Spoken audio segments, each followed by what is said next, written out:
ప్రేమగల తండ్రి, సర్వాధికారమైన తండ్రి యేసు ప్రభువు నాను మీకు కృతజ్ఞతలు చెల్లిస్తూ ఉంటున్నాం. వచ్చి రాని స్వరాలతో, ప్రభా రాని పాటలతో, మా గొంతులతో మిమ్మల్ని స్తుతించి ఘనపరిచి మహింపరుస్తూ వచ్చాం. మిమ్మల్ని ఆరాధిస్తూ వచ్చాం. మీకు స్తోత్రాలు. ప్రభా, చిన్నపిల్లలు మాట్లాడే మాటలు తల్లిదండ్రులకి ఎంత ఇంపుగా ఉంటాయో అలాగ ప్రభా మా యొక్క పాటలు మీకు ఇంపుగా ఉన్నందుకు కూడా మీకు కృతజ్ఞతలు చెల్లిస్తూ ఉంటాం తండ్రి. ఇంకనూ పాటలు చక్కగా నేర్చుకొని మిమ్మల్ని స్తుతించి స్వరములతో గానాలతో ప్రభా మిమ్మల్ని ఆరాధించి మహింపరచుటకు సహాయం చేయండి. మీ సన్నిధిని బట్టి మీకు కృతజ్ఞతలు చెల్లిస్తూ ఉంటాం. దయచేసి మీ మాటలు దయచేవని ఆయన కనికరించండి. కృతజ్ఞతాపూర్వక వందనాలు చెల్లిస్తూ కరెంటును మైకును సంపూర్ణంగా మీ స్వాధీనించుకోవాల్సి మనవి చేస్తూ సహాయము చేయవలసి మనవి చేస్తూ యేసు ప్రభు నామమున ప్రార్థించి వేడుచున్నాము తండ్రి. వాక్యం చూసుకుందాము. దయచేసి దేవుని వాక్యంలో నుండి హగ్గై రాసిన గ్రంథం 2వ అధ్యాయం. హగ్గై రాసిన గ్రంథము 2వ అధ్యాయం. హగ్గై రాసిన గ్రంథం 2వ అధ్యాయము. బైబిల్ మధ్యలో నుంచి తీయండి. ఎంత? 775 76 776 2వ అధ్యాయం. హగ్గై రాసిన గ్రంథం 2వ అధ్యాయం 19వ వచనం మనం అందరం చదువుకుందాం.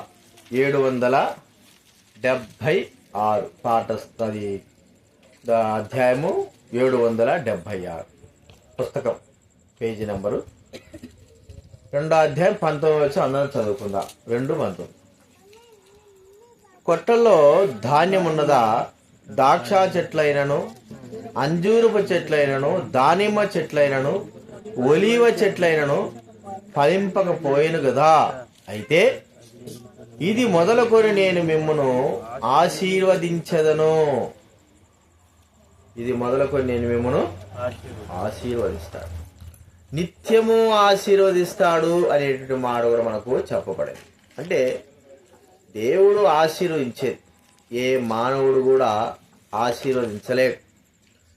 మరి దేవుని యొక్క ఆశీర్వాదం మానవులకు కలిగి ఉండడం ఎంతో సంతోషం. తల్లిదండ్రుల ఆశీర్వాదాలు పిల్లలకు కావాలని కోరుకుంటారు. మరి తల్లిదండ్రుల యొక్క శాపాలు పిల్లలకి ఉండకూడదు. అలాగా మరి దేవుని యొక్క ఆశీర్వాదం మనకు అవసరం. మనకొకరికైనా, మనకు స్వార్థముగా మన పిల్లలకి, మన కుటుంబానికి, మన కుటుంబ సభ్యులకి ఎంతో ఇష్టం, అదే అవసరం, అదే కోరుకుంటాం మనం. కాబట్టి మరి ఇతరులు ఎట్లా పోతే మనకెందుకులే అనేటువంటి తత్వం కూడా ఉండొచ్చు. కానీ దేవుడు మాత్రం అందరినీ ఒకే రీతిలో, ఒకే విధానంలో అందరినీ ఆశీర్వదించి దీవించేవాడు. మరి పిల్లలు మొదలుకొని ఆశీర్విస్తాడు, మనల్ని ఆశీర్విస్తాడు, మన కుటుంబాన్ని ఆశీర్విస్తాడు, మన ఇంటిని ఆశీర్విస్తాడు. అన్నీ కూడా ఆశీర్వాదానికి కారకులుగా మనల్ని చేస్తాడు. అందుకే బైబిల్ గ్రంథంలో ఉంది, భూమి పునాదులు వేయబడిన వచ్చి నా తండ్రి చేత ఆశీర్వదింపబడిన వారలారా. దేవుడు మనల్ని కలగజేసిన తర్వాత మరి నరులను కలగజేసినప్పుడు దేవుడు చెప్పిన మాట కూడా అదే. మిమ్మల్ని మరి వారిని ఆశీర్వదించి దీవించెను అనేటి మాట. కాబట్టి మనకు అందరూ కూడా ఆశీర్వాదం ఎలాగ వస్తుంది? ఆశీర్వాదం, ఈ ఆశీర్వాదము దేవుని చేతుల్లో నుంచి మనం ఎలాగ తీసుకోగలం? తల్లిదండ్రులు బిడ్డలను ఆశీర్వించాలంటే పిల్లలు తల్లిదండ్రులు సంతోషపరిచేటువంటి జీవితం ఉండాలి. అంటే పిల్లలు తండ్రిని తల్లిని సంతోషంగా చూసుకుంటే వారు మనసులో నిత్యము నా కుమారుడు కుమార్తె వారు ఆశీర్వింపబడాలి అని కోరుకుంటారు. అయితే పిల్లలు తల్లిదండ్రులకు బాధను దుఃఖమును కలగజేస్తే వారి హృదయాలు ఉంటారు. ఏమనంటే ఒక్కోసారి బయటికి అనకపోయినా హృదయంలో ఎప్పుడు వీడు నాశనం అయిపోతాడు, వీడు ఇట్ట చేసినాడు అట్ట చేసినాడు, ఆ కడుపున చెడగొట్టినాడు అంటే మాటలు మనం వింటా ఉంటాం. కాబట్టి ప్రియమైన వారులారా, దేవుడు మాత్రము ప్రతి ఒక్కరిని ఆశీర్వదించి దీవించేవాడని వాక్యంలో చెప్పబడుతుంది. అయితే మన కుటుంబం ఎలాగా దీవింపబడతాది, మన కుటుంబం ఎలాగా ఆశీర్వింపబడతాది, ఆశ్రయింపబడాలంటే మనమేం చేయాలా అనే విషయాలు కొన్ని చూద్దాం. చూడండి, కీర్తన గ్రంథం 128వ కీర్తన మనకు తెలిసినటువంటి వాక్యమే. బైబిల్ మధ్యలో నుంచి 521వ పేజీ, 128వ కీర్తన గ్రంథం మొదటి నుంచి 6 వచనాలు మనం అందరం కూడా కలిసి చదువుకుందాం. 128వ కీర్తన మొదటి నుంచి 6 వచనాలు. సరే, నేను ఒక వచనం, మీరు ఒక వచనం చదవండి. 128 బైబిల్ మధ్యలో నుంచి 521వ పేజీ. సరే, నేను చదువుతా. 1 యెహోవా యందు భయభక్తులు కలిగి ఆయన త్రోవలందు నడుచు వారందరూ ధన్యులు. నీవు ధన్యుడు, నీకు వెలుగు. నీ లోగిట నీ భార్య ఫలించు ద్రాక్షావళి వలె నుండును. నీ భోజనపు బల చుట్టూ నీ పిల్లలు ఒలీవ మొక్కల వలె నుందురు. సియోనులో నుండి యెహోవా నిన్ను ఆశీర్వదించును. నీ జీవితకాలమంతయు యెరూషలేమునకు క్షేమము కలుగుట చూచెదవు. ఇశ్రాయేలు మీద సమాధానము నుండును గాక. ఇక్కడ యాత్రా కీర్తన, దావీదు కీర్తనలో మరి దావీదు పొందినటువంటి ఈ ఆశీర్వాదాలని గుర్తు చేసుకుంటూ, ఒకవేళ దావీదు రాశాడు అనుకున్నాం, దావీదు కీర్తన కాబట్టి, అయితే ఎలాగా తన కుటుంబాన్ని దేవుడు ఆశీర్వదించాడు అనే విషయాలు ఇక్కడ మనకు కొన్ని మాటలు చెప్పడతారు. 6 వచనాలు రాసించాడు. మొట్టమొదటిగా మనం చూస్తే, దావీదు తన జీవితంలో తన కుటుంబం అంతా కూడా ఆశీర్వాదానికి గల కారణము యెహోవా యందు భయభక్తులు కలిగి ఆయన త్రోవల యందు నడుచుకుని వారందరూ ధన్యులు. తన కార్యం చేశాడు. ఏమిటి? దేవుడంటే, దేవుడి మాటలంటే, దేవుని వాక్యం అంటే ఎలా ఉంది చెప్పండి? భయముతో కూడుకున్నాడు. దావీదు అనిత్యము దేవుని వాక్యమునకు భయము, దేవుని మాటకు భయపడేవాడు. దేవుని మాటకు భయపడమే కాకుండా ఆయన త్రోవలయందు నడుచుకునేవాడుగా, సరైన మార్గంలో, యథార్థ మార్గంలో నడుచుకున్నవాడుగా మనం ఇక్కడ చూస్తూ ఉంటున్నాం. చూడండి, 2వ రాజుల గ్రంథం, మొదటి రాజుల గ్రంథం 15వ అధ్యాయం, మొదటి రాజుల గ్రంథం 15వ అధ్యాయం 3వ వచనం దయచేసి చదవండి ఎవరైనా. అతడు తన తండ్రి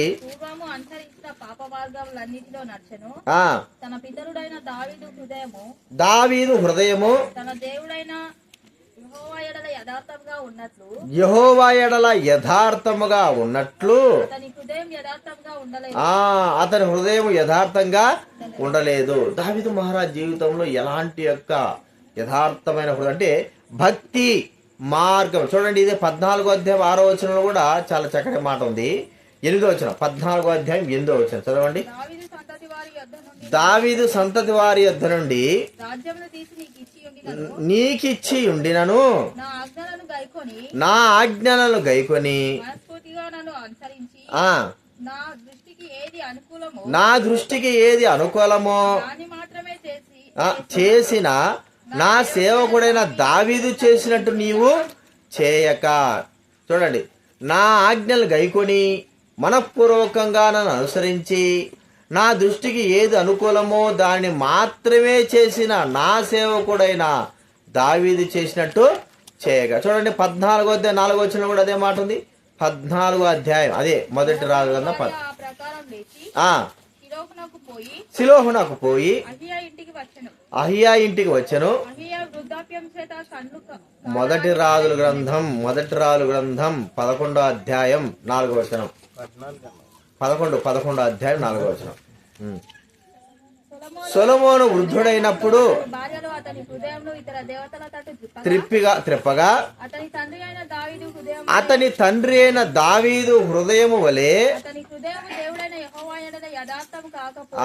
అతని హృదయము దేవుడైన యెహోవా ఎడల యథార్థము కాకపోయాను. అంటే ఒక మాట మనం చెప్పుకుంటే, దావీదు యథార్థ మార్గంలో నడిచినాడు, సరైన మార్గంలో నడిచినాడు, యోగ్యమైన మార్గములో నడిచినాడు, దేవుని ఆజ్ఞల మార్గంలో నడిచినాడు. ప్రియమైన వారలారా, దేవుడు దావీదును ఎందుకు అధికంగా ఆశీర్వదించాడంటే అది మరి అంత తేలిగ్గా దేవుడు వెంటనే అందరిని ఆశీర్వించాడు. ఆయన బిడ్డలైన వారు అనుసరించేటువంటి త్రోవలు, వారు నడిచేటువంటి మార్గాలను చక్కగా చూచేవాడు. వారు మరి ఎవరైనా సరే కావచ్చు, తన ఎడల భయభక్తులు గల వారు, నిజంగా భయం ఉందా, నేనంటే, నా మాట అంటే, నా వాక్యం అంటే, నా సన్నిధంటే భయపడుతున్నారా అని చూచి తరువాత దేవుడు మానవుల్ని ఏం చేస్తాడు? ఆశీర్వదిస్తాడు. ఇప్పుడు దావీదు మహారాజు దేవుని యొక్క ఆశీర్వాదాలన్నీ కూడా పొందడానికి గల కారణం ఏంటంటే తన జీవితంలో భయభక్తులు కలిగిన వాడై ఉన్నాడు. ఎంత భయం కలిగిన వాడున్నాడు! దేవుని మాట అంటే దావీదుకు చాలా భయం. దేవుని వాక్యం అంటే ఆ వాక్యం నెరవేర్చడానికి భయము కలిగిన వాడై ఉంటున్నాడు. దేవుని మార్గాలంటే భయం, అంటే దేవుని త్రోవలు నడవడానికి కొరకై భయము కలిగి ప్రవర్తించిన వాడుగా ఉంటున్నాడు. అందుకే దేవుడు దావీదును ఏం చేశాడు? ఆశీర్వదించాడు. మనము ఆశీర్వాదానికి కారకులు కాలేకపోతుంటున్నాం అంటే అర్థం ఏంటంటే భయము లేకపోవడం. బైబిల్ గ్రంథంలో ఉంది 115వ కీర్తన 13వ వచనం చదవండి. 115వ కీర్తన 13వ వచనం. పిన్నలనేమి పెద్దలనేమి తన యందు భయభక్తులు గల వారిని యెహోవా ఆశీర్వదించును. యెహోవా మిమ్మును మీ పిల్లలని వృద్ధి పొందించును. భూమి ఆకాశం సృజించిన యెహోవా చేత మీరు ఆశీర్వదింపబడిన వారు. ఎవరండి? పిన్నలు గాని పెద్దలు గాని తన యందు భయభక్తులు గల వారందరిని కూడా దేవుడు ఏం చేస్తాడంటండి? ఆశీర్వదిస్తాడు. ఆ ఆశీర్వాదానికి గల కారణము భయము భక్తి కలిగిన వారై ఉండాలి. భయం లేకపోయా, భక్తి లేకపోయా కదండి. భయము లేదు, భయం ఉంటే భక్తి వస్తుంది. భయమే లేకపోతే భక్తి ఆడించి వస్తుంది. సరే, భక్తి ఉన్నా కూడా భయం వస్తుంది. రెండూ లేకపోవడం అనేది మనం చూస్తూ ఉంటున్నాం. అందుకే మన జీవితాల్లో వెనకబడి ఉంటున్నాం. ఏ దాంట్లో? డబ్బులో కాదు, ఆస్తుల్లో కాదు కదండి. డబ్బులు, ఆస్తులు, బంగారాలు, భూములు, వీటిలో వెనకబడడం కాదు. దేంట్లో వెనకబడుతున్నామంటే ఆత్మీయంగా దేవునిలో ఎదుగుటలో, దేవుడు ఆత్మ సంబంధమైన ఆశీర్వాదాలను మనకి ఇచ్చుటలో మనము వాటన్నింటినీ వెనకబడిన వారంగా అంటే వాటిని పొందలేని వారంగా ఉన్నామని మనం చూస్తూ ఉంటున్నాం. చూడండి, ఆత్మ సంబంధమైన ఆశీర్వాదాలు పొందిన వ్యక్తి యొక్క జీవితం అనేకులకి ఆశీర్వాదకరంగా ఉంటుంది. అనేకులకి దీవెనకరమైన జీవితం కలిగిన వారంగా ఉంటున్నాం. ఎప్పుడు దేవుడి ఎడల భయభక్తులు కలిగి మనం ఉంటే మనల్ని ఆశీర్వదిస్తాడు. మనం ఆయన త్రోవలందు నడుస్తూ ఉంటే మన ద్వారా అనేకమైన వారు ఆశీర్వదింపబడతారు. కాబట్టి ప్రియమైన వారిని గుర్తిద్దాం. ఒక మాట మనం చూస్తూ ఉంటే అలాంటి యొక్క సందర్భం, అలాంటి వ్యక్తులు ఎవరైనా ఉన్నారా? చెప్పండి, ఎవరున్నారు? ఒకరి ద్వారా ఇతరులు ఆశీర్వదింపబడిన వారు చెప్పలే రుసు. ఒకరి ద్వారా ఇతరులు ఆశ్రయింపబడిన వారు మీ గమ్ముడు అకుల్లా ప్రిస్కిల్లా ద్వారా ఎవరు ఆశ్రయింపబడ్డారు? అది కూడా ఒక రకంగా. సరే, ఇంకా ఎవరు? గెహాజీ ద్వారా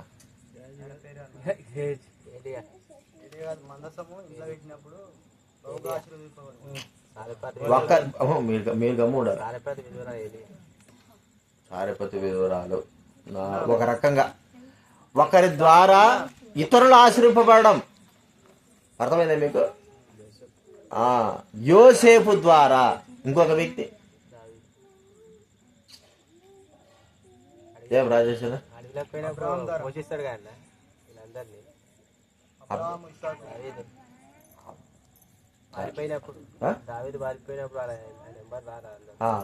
వారు ఆశీర్వదించాడా? పోషించేది వేరు. నేను చెప్పి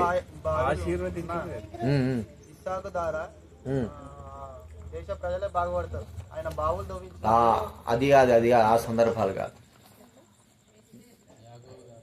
యాకోబు, అది యాకోబు ఒకడు, యోసేపు ఒకడు. యోసేపు చూశాడు, ఎవరు? తన యజమానుడు పొతిఫెరు చూసి తన ద్వారా దేవుడు తనను ఆశీర్వదిస్తున్నాడని ఏం చేశాడు?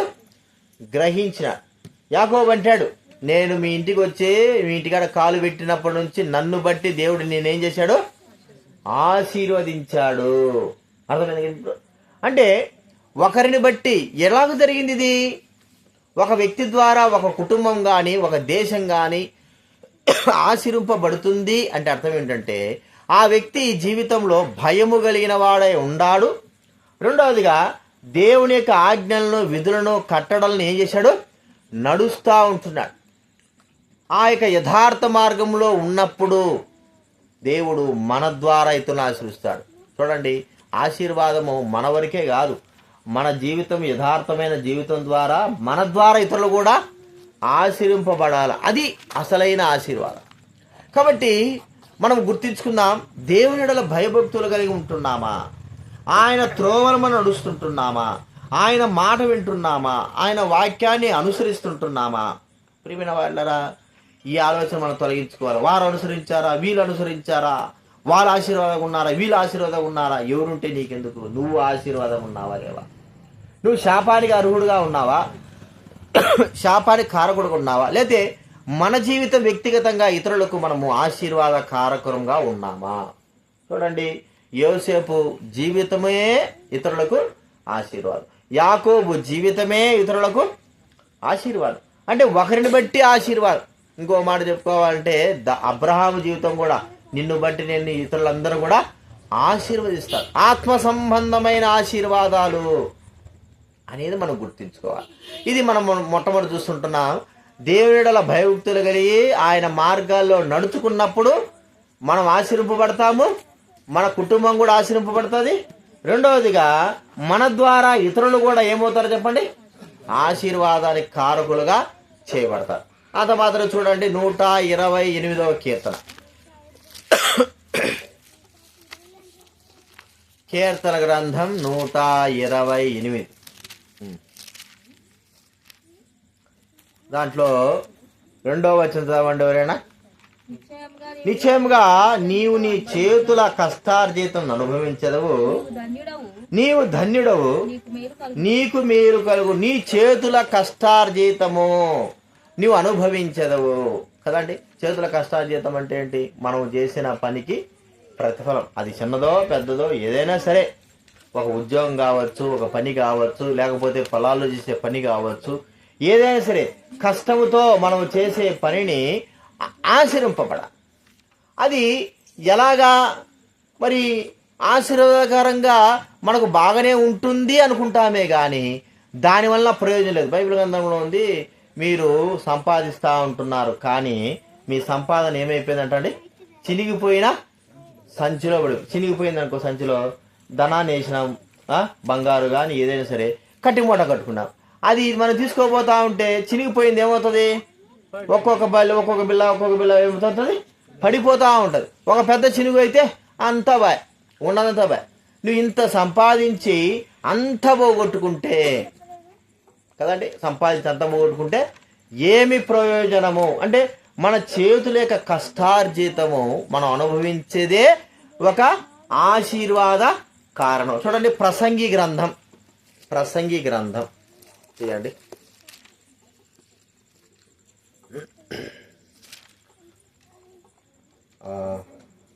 5వ అధ్యాయం, ప్రసంగి గ్రంథము 5వ అధ్యాయము 18వ వచనం చదవండి ఎవరైనా.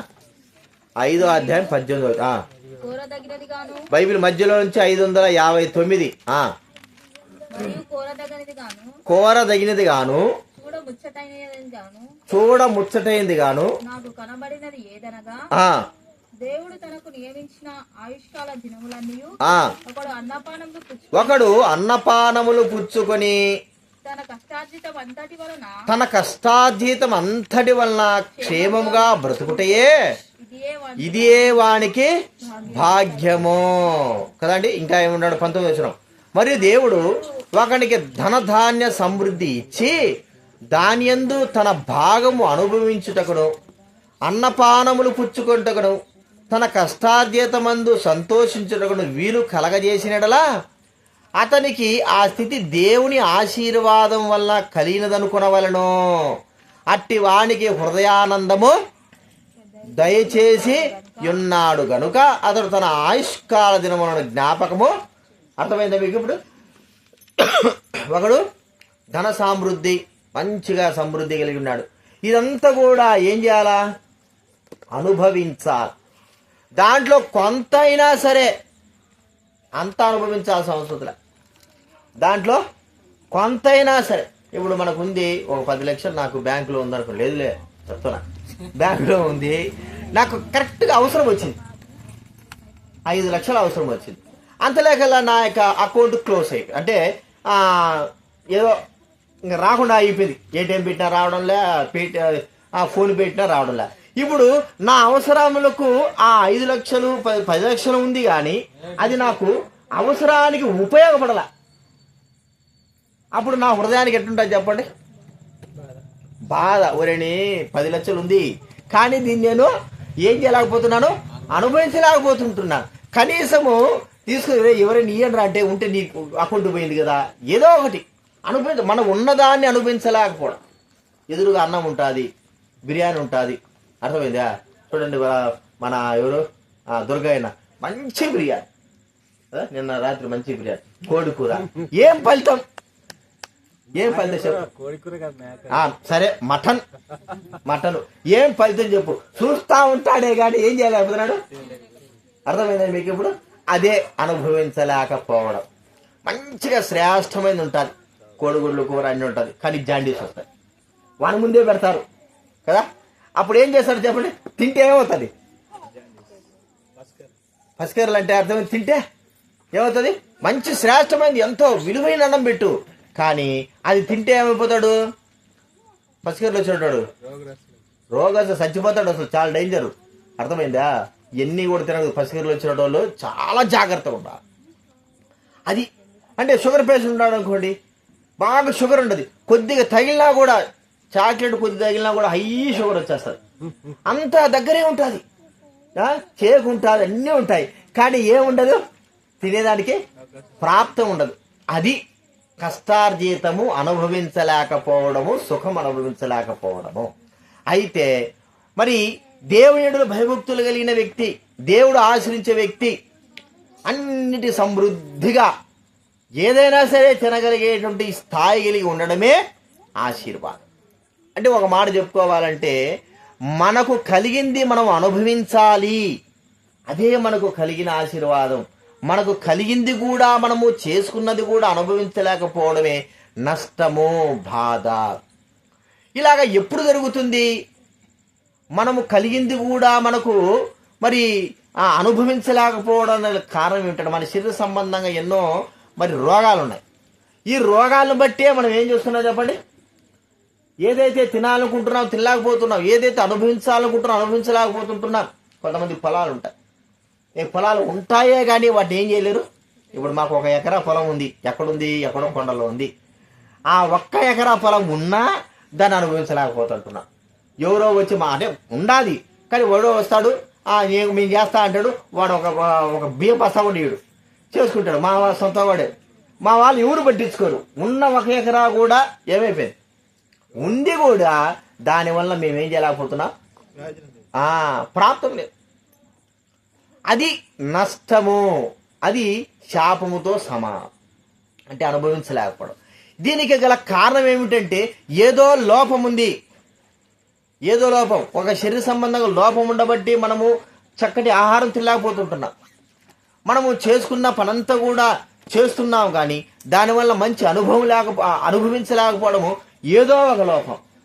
ప్రియమైన వాళ్ళరా, అది మనం గుర్తించాల్సిన వారంగా ఉంటున్నాం. దేవుడేమో ఆశీర్వించాలని కోరుకుంటున్నాడు. ఇది ఎందుకు నేను అనుభవించలేకపోతున్నాను, దీన్ని ఎందుకు నేను మరి సంతోషించలేకపోతున్నాను, హృదయ ఆనందం ఎందుకు కలిగి ఉండలేకపోతాను? అందుకే ప్రసంగి గ్రంథం 3వ అధ్యాయం 13వ వచనంలో అదే మాట చెప్పాడు. చూడండి, ప్రసంగి గ్రంథం 3వ అధ్యాయం 13వ వచనం. మరియు ప్రతివాడు అన్నపానములు పుచ్చుకొని,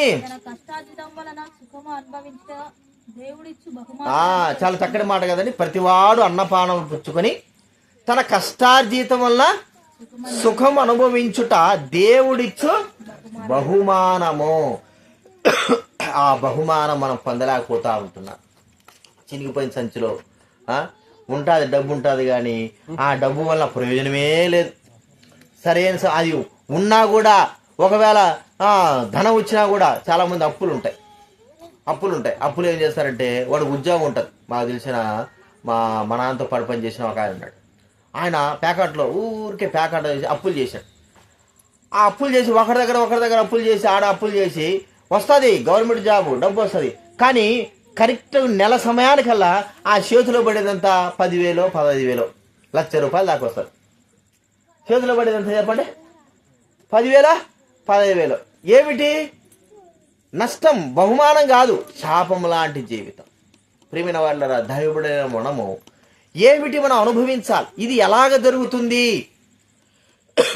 ఆయన ఎడల భయము కలిగి, ఆయన ఎడల మరి సత్యం కలిగి దేవుని యొక్క మార్గాల్లో నడుచుకున్న వ్యక్తి జీవితంలో కొద్దిగా ఉన్నా సరే తృప్తి కలిగిన వారంగా మనం ఏం చేస్తామో జీవిస్తాం.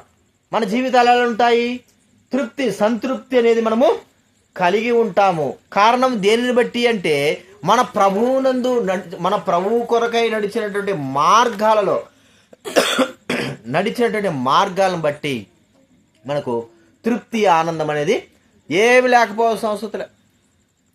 పెద్ద ఇల్లు ఉండాల్సిన అవసరం లే కదండి. చాలా పెద్ద మందికి పెద్ద ఇల్లులు ఉంటాయి, కానీ ఏం ఫలితం?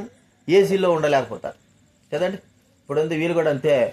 కారులో రమ్మంటే ఏసీ పడదంట, కారులో రమ్మంటే ఏసీ పడదు, ఆటోలు రమ్మంటారు, కొందరికి బస్సులు పడవు. చెప్పండి ఏమిటి అన్నీ అర్థం ఏంటంటే శరీర సంబంధం చెప్తున్నాను. అంటే అవన్నీ కూడా నష్టమయ్యేటి.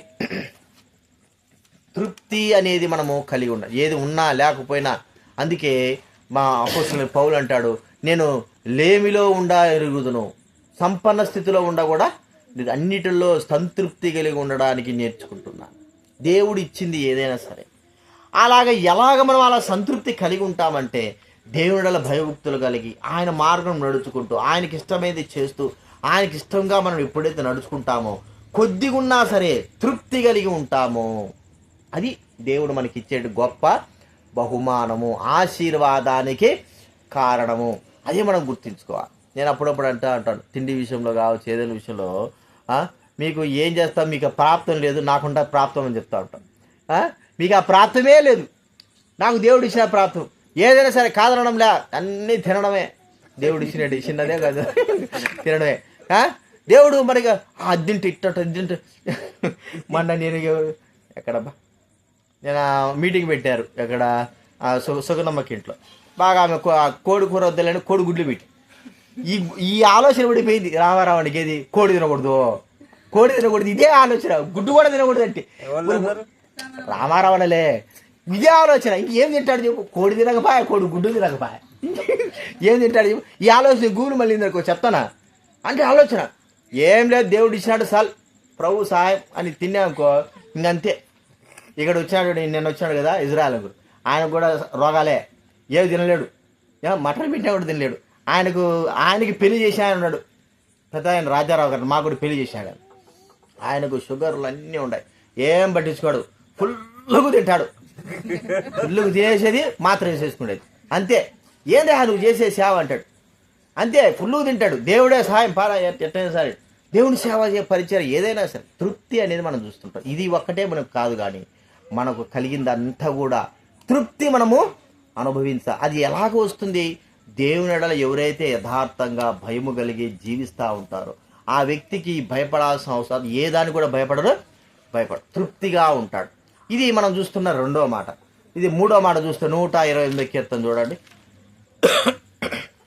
దైవ గ్రంథంలో మనం చూస్తే 3వ వచనం 128 కీర్తన, నీ లోగిట నీ భార్య ఫలించు ద్రాక్షావళి వలె నుండును,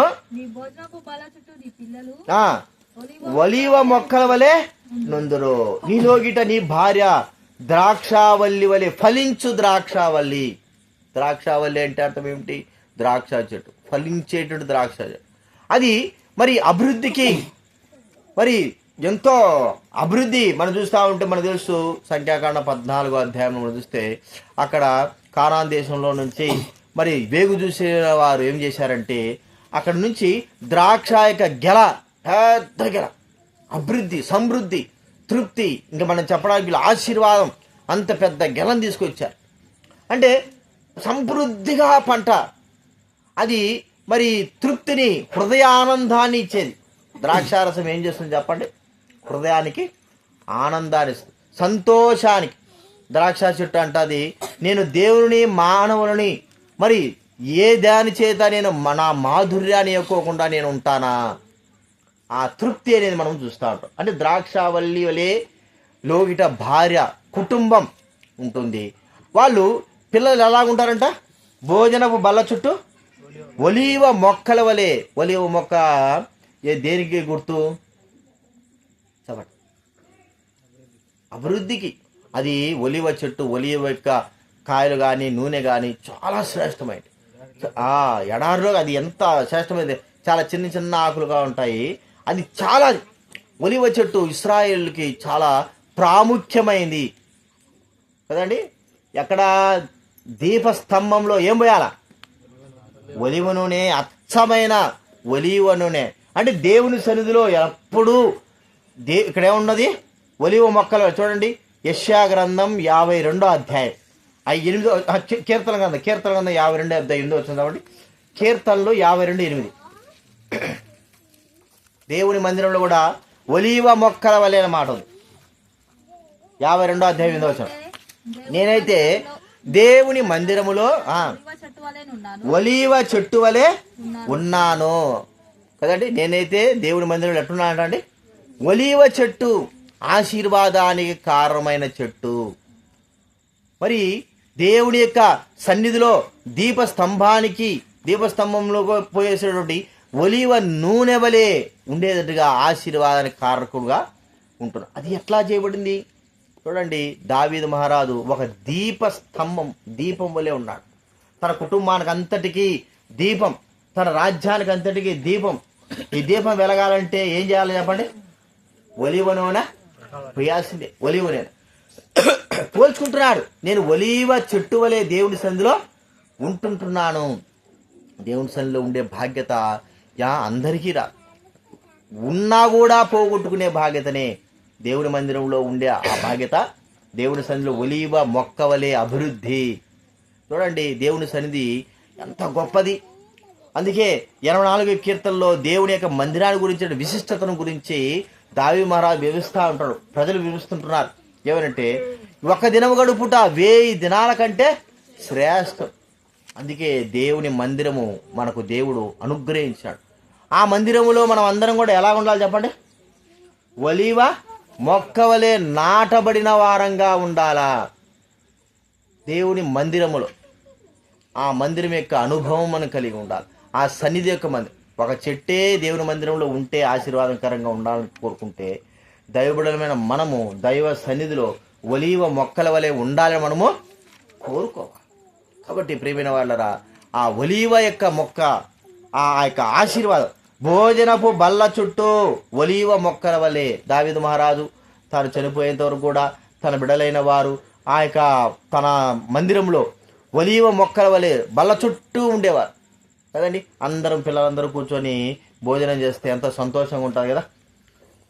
చాలామంది ఆయా ప్రాంతాలు ఎట్టుంటారంటే, ఒకడు వస్తాడు అన్నం తింటాడు వెళ్ళిపోతాడు, ఇంకొకడు వస్తాడు అన్నం తింటాడు వెళ్ళిపోతాడు. ఇద్దరు ఆ భార్య భర్తలు కూర్చునే లెక్కలా ఒకరు అటుపోతారు ఇటుకుపోతారు. తృప్తిగా కూర్చొని ఒక సంతోషకరమైనటువంటి ఆనందం అనేది ఉండనే ఉండదు. ఎక్కువగా ఉద్యోగాలు చేసేవారికి, సాఫ్ట్వేర్లు చేసేవారికి సమయాలు కుదరవు. ఒకరు ఉద్యోగం రాత్రి చేస్తే, ఒకరు ఉద్యోగం మధ్యాహ్నం చేస్తే. ఇక పిల్లలంటే ఉదయం పోతే సాయంత్రం వచ్చేది. ఇక ఎప్పుడు వాళ్ళు కూర్చొని తృప్తిగా ఆహారం తినేది. అందుకే అప్పుడు ఏం చేస్తారంటే, వాళ్ళు నెలకు ఒకసారి అయినా సరే చెప్పండి, నెలకు ఒకసారి బయటికి పోయి అందరూ కూడా కలిసి రావడానికి, భోజనం చేయడానికి ఇష్టపడతారు. అంటే ప్రతిరోజు ఉండేటువంటి అనుభవం వేరు, ఎప్పుడో చేసే అనుభవం వేరు. ఇది ఎలాగ జరుగుతుంది? మన కుటుంబం అంతటితో మనము సంతోషించాలంటే దేవుని సన్నిధిలో నాటబడిన వారంగా ఉండాలి. అది మనం గుర్తించుకోవాలి. దేవుని సన్నిధి చాలా ప్రాముఖ్యమైనది. అంత మాత్రమేనా? చూడండి, ఇక్కడ మాట ఉంది 4వ వచనంలో. 3వది చూసినాం. 4వ వచనం, యెహోవా యందు భయభక్తులు గలవాడు ఇలాగ ఆశ్రయపడును, సియోనులో నుండి యెహోవా నిన్ను ఆశ్రయించును, నీ జీవితకాలం యెరూషలేమునకు క్షేమం కలుగుట చూచు. సియోనులో నుండి, దేవుని సన్నిధిలో నుండి ఆ దేవుడు మనల్ని ఆశీర్వదించేవాడుగా ఉంటున్నాడు. దేవుని మందిరంలో నుండి ఏమొస్తుంది చెప్పండి? ఆశీర్వాదం. దేవుని మందిరంలో దేవుడి సన్నిధిలో ఉంటాడు, ఆయన మందిరంలో ఉంటాడు. అక్కడి నుంచి దేవుడు మనల్ని ఆశీర్వించాలని కోరుకుంటున్నాడు. దేవుని సన్నిధి. అందుకే మనం చూస్తే సియోనులో నుండి, యెరూషలేములో నుండి దేవుని ఆశీర్వాదము ఆయా ప్రాంతాలకి, ఆయా దేశాలకి ప్రాకిపోయి దేవుని యొక్క సువార్త యొక్క ఆశీర్వాదము అందరికీ, అన్ని దేశాలకి ఏమైపోయిందండి? ప్రాకి. ఇది నా ఆశీర్వాదం ఎక్కడికి వచ్చింది? మన దేశానికి, మన పల్లెకు, మన గ్రామానికి కూడా వచ్చింది. ఎక్కడి నుంచి వచ్చింది ఆ ఆశీర్వాదం? దేవుని యెరూషలేము, సియోన్లో నుండి, దేవుని సన్నిధిలో నుండి, ఆయన పర్వతమైన సన్నిధిలో నుండి, అక్కడ నుంచి ఆశీర్వాదం ఇంత దూరం వచ్చింది. కాబట్టి ఆ ఆశీర్వాదము మనం గుర్తించుకుంటా ఉంటే మన దగ్గర నుంచి కూడా ఆశీర్వాదం అనేకులకు ప్రాకాల జీవితకాలం అంతా కూడా యెరూషలేము క్షేమం అనే మనం చూస్తూ ఉంటున్నాం. ప్రియమైన వాళ్ళరా, మన జీవితంలో దేవుడు మనల్ని ఆశీర్వించాలని కోరుకుంటున్నాడు. అయితే ఆయన సన్నిధిలో నుండి ఆశీర్వాదం మనం పొందగలుగుతుంటున్నామా? మనము నిర్లక్ష్యం చేసే దేవుని సన్నిధి దేనికి కారణం అంటే దేవుని ఆశీర్వాదానికి కారణం. దాన్ని మనం నిర్లక్ష్యం చేస్తున్నాం. ఆ మందిరాన్నే, ఆ సన్నిధాన్నే నిర్లక్ష్యం చేస్తున్నాం. నిర్లక్ష్య స్వభావంతో ఉంటున్నాం. వాస్తవానికి దేవుడి మందిరం దూరమైన దగ్గరైనా దేవుడి మందిరాన్ని ఎప్పటికీ మనము నిర్లక్ష్యం అనేది చేయకూడదు. ఎందుకంటే అక్కడ దేవుడు ఉన్నాడు. దేవుడు తన సన్నిధిలో ఉన్నాడు, తన మందిరంలో ఉన్నాడు.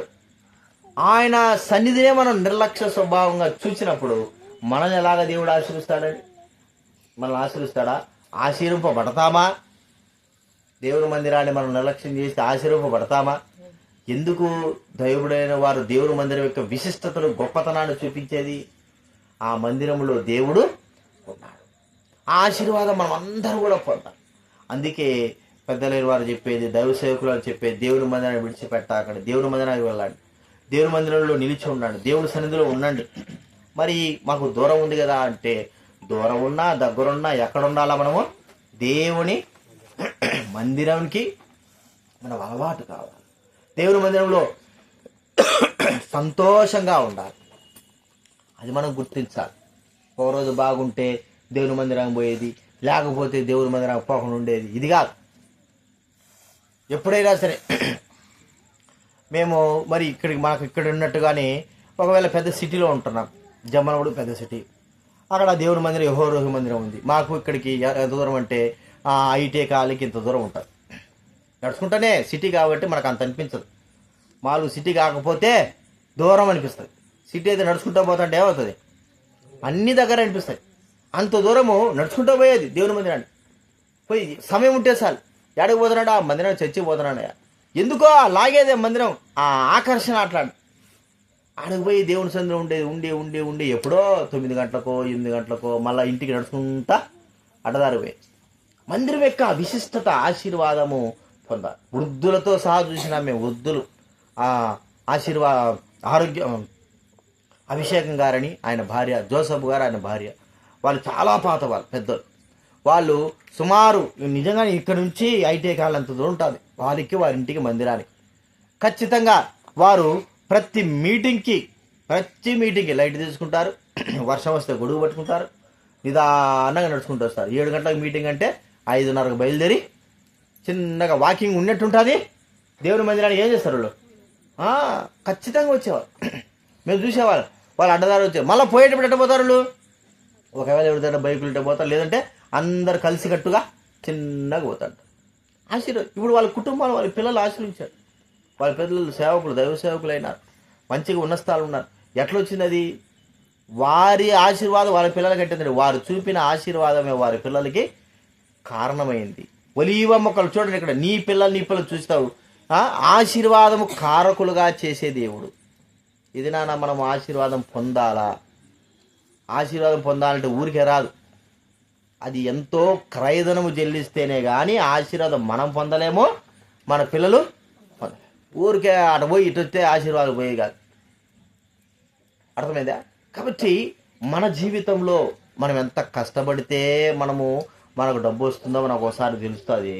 అయితే మరి ఆశీర్వాదానికి దేవుని సన్నిధిలో ఎంతగా మనము దేవుడి కొరకే జీవిస్తే వస్తుంది చెప్పండి. మన ఎస్పీఎస్ పీటర్ గారు చెప్పారు, ఆయన చనిపోయినాడు, పెద్ద ఆయన రాజశేఖర రెడ్డి గారి బంధు. ఆయన అంటాడు, సాక్ష్యాలు మీరు చూస్తూనే ఉంటారు, నేను మందిరంలో చాపలు వేశాను, ఊడ్చాను, నీళ్లు పట్టాను, అన్నీ చేశాను, ఈ దినాన నేను ఆశ్రయింపబడడానికి కారణం ఇదే అన్నాడు. గవర్నమెంటా, లేదా చంద్రబాబు నాయుడా, లేకపోతే ఆ ఉద్యోగం ఎవరు ఇచ్చిన వాళ్ళ తల్లిదండ్రులా, అది చెప్పలా. నేను దేవుని మందిరంలో ఇవన్నీ కూడా నేను చేశాను, ఈ దినాన నేను ఇలాగ ఆశ్రయింపబడడానికి, నేను నా కుటుంబం ఆశ్రయింపబడడానికి ఇదే కారణం అన్నాడు. ఇంక వేరేదేమన్నా. 60 సంవత్సరాలకి ఏం కావాలి చెప్పండి, మనిషి రిటైర్డ్ కావాలి కదా 60 సంవత్సరాలకి. ఈయన 60 సంవత్సరాల తర్వాత మళ్ళీ 10 సంవత్సరాలు ఎక్కువ చేసినాడు. చీఫ్ ఇంజనీర్గా మరి ఆంధ్ర తెలంగాణ రెండిట్లో చీఫ్ ఇంజనీర్ చేశాడు. ఎట్టరాడంటే నమ్మకత్వం, దేవుడు ఆశీర్వాదం. 60 సంవత్సరాలు రిటైర్డ్ ఇంటికాడ కూర్చోవాలి. కానీ 60 సంవత్సరాల కంటే ఇంకా 10 సంవత్సరాలు ఈ చంద్రబాబు నాయుడు కాలంలో ఏం చేశాడంటే, నువ్వు బాగా చేస్తున్నావని ఇంకా 10 సంవత్సరాలు బుడిగిచ్చేసాడు. ఎవరికి ఉంటుందట, ఎవరికి ఉండదు. ఆయన అన్న మాటలు ఏంటంటే, నేను ఇలాగ ఆశ్రయింపబడడానికి దేవుని మందిరమే నాకు కారణం, మనుషులు కాదు. రాజశేఖరుడు ఉన్నాడు, వాళ్ళ నాయన ఉన్నాడు, కోట్లు ఆస్తి ఉండాలి, అన్నీ ఉండాలి, ఇవన్నీ కాదు అంటున్నాడు. నేను ఆశ్రయింపబడడానికి ఏంది కారణం, దేవుని సన్నిధే. అంతే. ఇది ఆ సన్నిధిని మనం పోగొట్టుకుంటున్నాం, ఆ సన్నిధి ఆనందాన్ని పోగొట్టుకుంటున్నాం. మనం గుర్తించుకుందాం, ఎక్కడి నుంచో మీ ఇంటికాడ నుంచి మా ఇంటికాడ నుంచి రాదు ఆశీర్వాదం, దేవుని సన్నిధిలో నుండే వస్తుంది. దేవుని సన్నిధిలో ఉంటేనే ఆ ఆశీర్వాదము. ఇక్కడ రాయబడింది, సియోనులో నుండి, ఆయన మందిరములో నుండి మనకేమొస్తుంది, ఆశీర్వాదము వస్తుంది. ఆయన మందిరాన్ని మనం ఎంతగా ప్రేమిస్తామో, ఆయన మందిరాన్ని ఎంతగా విశ్వసిస్తామో, ఆయన మందిరాన్ని ఎంతగా హత్తుకుంటామో, ఆయన సన్నిధిలో మనం ఎలాగా ఒలివ మొక్కల వలె మనం నాటబడతామో, అప్పుడు ఆశీర్వాదం మనకు మన పిల్లలకి సంక్రమిస్తుంది, వచ్చేస్తుంది, చెప్పాల్సిన అవసరం. కాబట్టి ప్రియమైన వాళ్ళరా, దేవుని బిడ్డలు చెప్పే మాట అదే, మేము దేవుని మందిరంలో నుండే ఆశ్రయింపబడ్డాం. పెద్ద వాళ్ళు చెప్పేది, ఆశ్రయింపబడిన వారు చెప్పేది అది మాటటే, దేవుడు మమ్మల్ని మా కుటుంబాన్ని ఆశ్రయించడం గల కారణం, మా దేవుని మందిరంలో నుండే మమ్మల్ని దేవుడు ఆశ్రయించినాడు. ఇప్పుడు మన ఆశీర్వాదం ఎక్కడి నుంచి వస్తుంది, ఇంటిలో నుంచి వస్తుందా చెప్పాలి, ఇంట్లో వస్తుందా, బయట నుంచి వస్తుందా?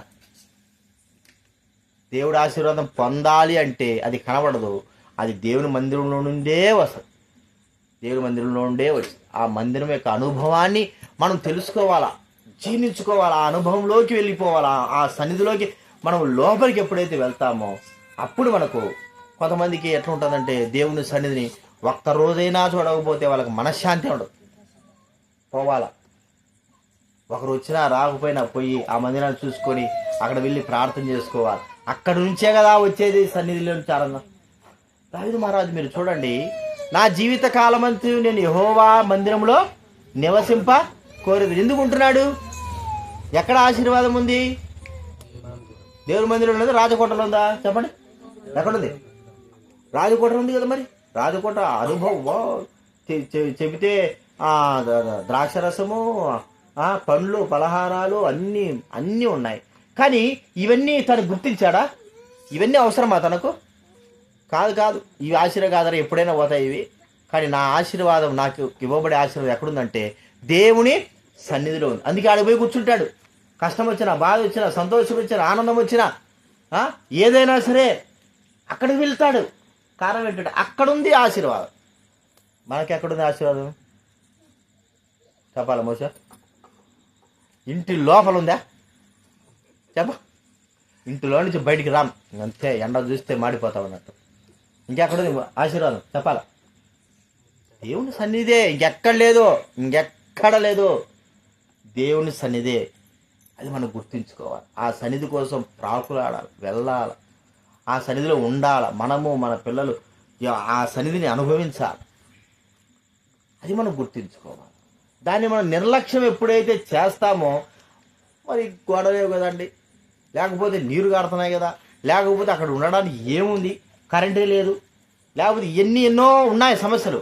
ఇవన్నీ ప్రాముఖ్యంతో మనము దేవుని సన్నిధానికి మనం దూరం అయిపోతే దేవుడు మనల్ని ఎప్పటికి కూడా ఆశీర్వదించడు. అది మనం గుర్తించుకోవాలి. నాకు ఇప్పటికైనా సరే దేవుని మందిరంలో ఉండాలనే ఉంది, కానీ ఏం సైతం ఇల్లు లేకపోయా, అన్నీ పగిలిపోయా, ఆ కరెంటు లేకపోయా, ఆడికి ఒకసారైనా పోయేసి దేవుని మందిరం చూద్దాడు, అప్పుడప్పుడు పోయేసి చూసి వస్తాంటిని ఎట్టుంటుందో అది చూస్తే ఎవడు ఏం చేస్తున్నాడో దేవుని మందిరంలో. నాది కాదు, నా సొంత మందిరం కాదు, లేకపోతే నా సొంత స్థలం ఏం కాదు, కానీ దేవుడు ఉన్నాడు అక్కడ, దేవుని సన్నిధి ఉంది.